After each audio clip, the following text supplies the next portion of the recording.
Mike will be the trailer in Heat 2B, but here's what looks like a problem. Pico out on the course. The white flag is out, and Pico is sitting dead in the water, trying to get it started. Here's the lineup.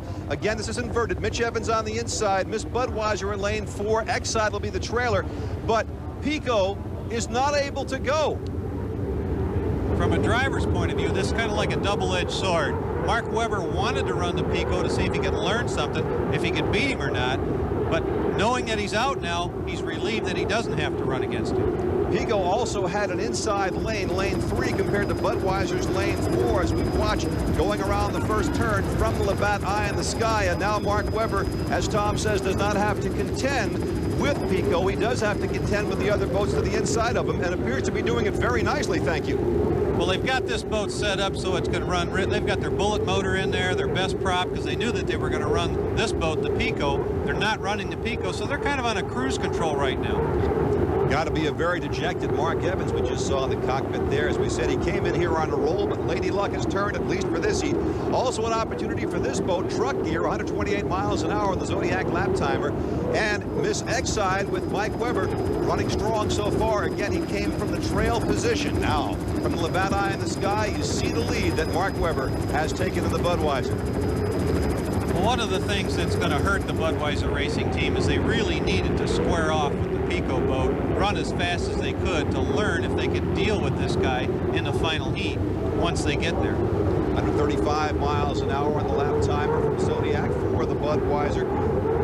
Nate Brown running now in second place in Truck Gear. We mentioned earlier that the Budweiser had broken the qualifying record set by Chip Hanauer the day before. In fact, Mark Tate broke it, and then Budweiser beat Tate. But nobody has broken the one lap speed record set here in 1988 by none other than my partner, Tom Deeth. Tom, you didn't win that heat, did you?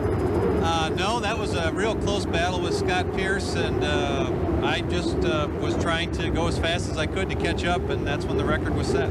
Did a lap in 139.130 miles an hour, and Scott Pierce set the record for the fastest 6-mile competition heat in that very same heat, 134.785. Sometimes chasing makes you go really fast. Not making anybody go as fast as they'd like to here, though. Mark Webber's getting it done in Budweiser in Heat 2B. There's the checkered flag. There's a win again that Budweiser needs. Second place for Nate Brown in Truck Gear, and Mitch Evans picks up a third in the Appy and Geronimo. Mike Webber gets fourth.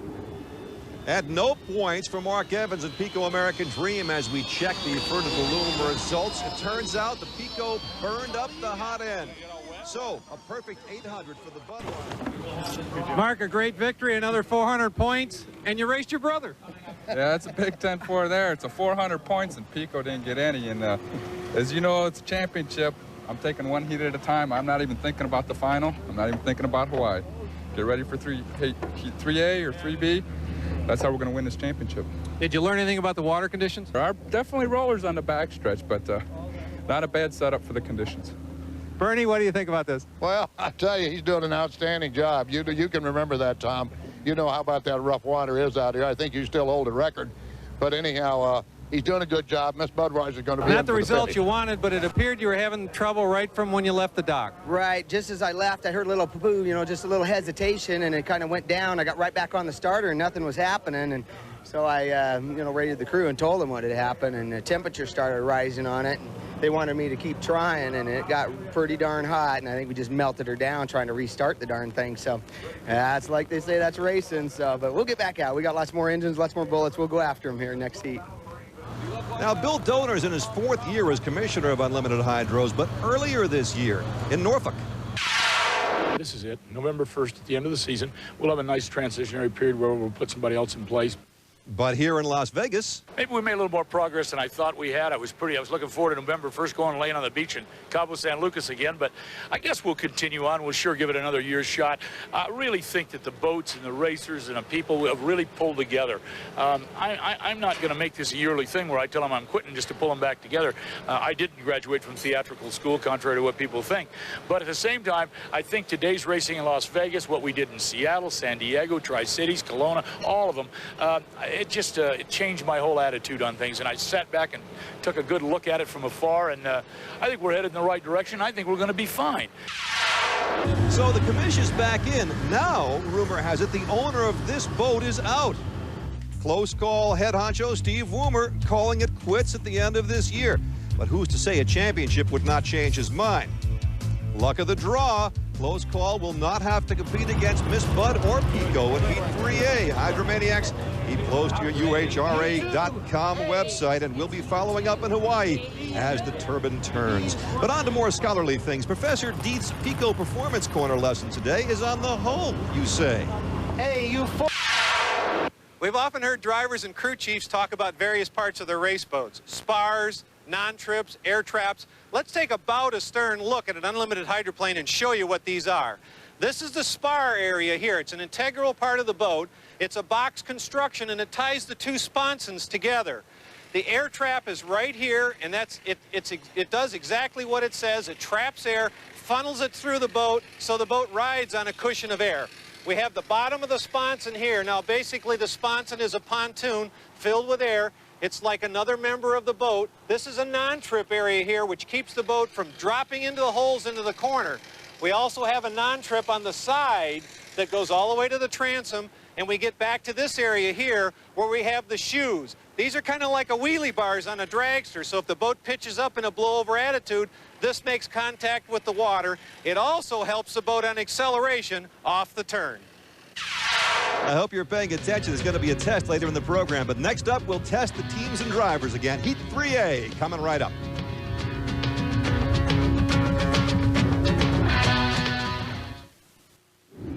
As we return to Lake Mead, there is a problem at the close call dock. A crew member sprinting for something, obviously trying to get it into the boat in time for the start. It's probably an electrical problem, something to do with the igniters or the starter or something. This is a heat that looked like it would have been practically a walkover for close call. There's Mark Tate getting the boat away from the dock, but it's going to be tight to see if he can get there in time for the start. The lineup has him on the inside, Stephen David in lane 2, but the other boats are on the white flag lap heading for the green flag, and Tate going like crazy trying to catch up. It doesn't appear that he's going to make it, though. No, the rule is that you've got to be on the course on plane when the 1 minute to the start of the race occurs, and he didn't make it. There's the green flag, and the officials have told Mark Tate, sorry, too late.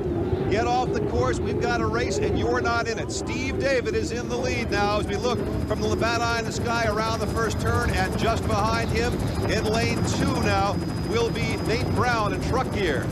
This is a big break for the Jim Harvey Deja Vu team. They've been looking for this all day long. They need to get that 400 points, and they're in a really good heat. Talk about your luck. Mark Tate unable to get onto the course on time, and so instead of what looked like a practically sure 400 points for him, Stephen David's running toward that 400, and Tate is going to get 0, a crucial break. We're in that rough upper turn, and this is not a good rough water boat. Remember, this is the 2-wing hull. Stephen David has got to keep this thing running really fast and wide to keep the air under it, and he's got a good shot at it. There's always a concern about the wind here on Lake Mead. There were white caps earlier today, but that's calmed down. Still, there's another factor that causes the rough water. What really causes the problem here on Lake Mead is it's a huge lake, and there's lots of pleasure boat traffic, and all the people that have these pleasure boats are getting to this end of the lake to watch the race course, trying to get in strategic positions to watch the race course, and it just creates rollers everywhere. Good race for second place with the Labatt Eye in the sky. Nate Brown now moving out some on Mitch Evans in the Appian Geronimo. But up front, it's Stephen David of the Deja Vu. The Zodiac lap timer showing an average speed of 124 miles an hour. And here is the rookie Mike Weber, just qualified, driving Miss Exide, hanging on to 4th place. Stephen David handling the rough water nicely, even as Tom said, not necessarily built for this, but he's driving it nicely. Well, his lap speeds are down a little bit. I know Stephen is trying hard to keep that thing just really wound up tight, but he's out front. He can pick the water conditions. We see him flying there, but boat's running fine. Stephen David, as often said, has always driven a boat light, but he also says when you bring that up, hey, that's what you've got to do to be fast. You've got to run them on the loose side to be fast, especially in a rough water race. It's easier on the boat. You don't pound the boat up.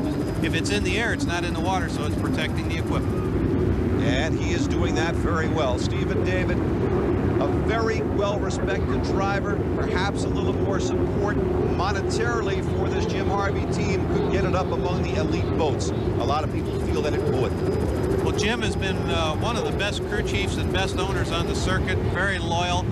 He picks up usually his sponsors from race to race like Deja Vu, and glad he's got him on board.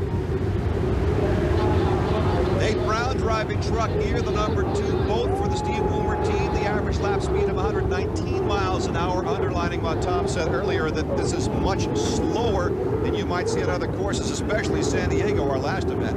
Deja Vu, Steve David takes the win, taking advantage of the bad break for close call. 400 points, therefore, for Jim Harvey Motorsports. And here is Mike Weber in Mike Jones's Miss Exide coming in to take the checkered flag as well. That's a 4th place finish for Mike Weber.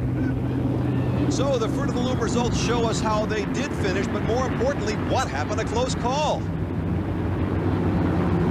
Mark, you had a delay with the crane and then electrical problems, it looks like. What put you out?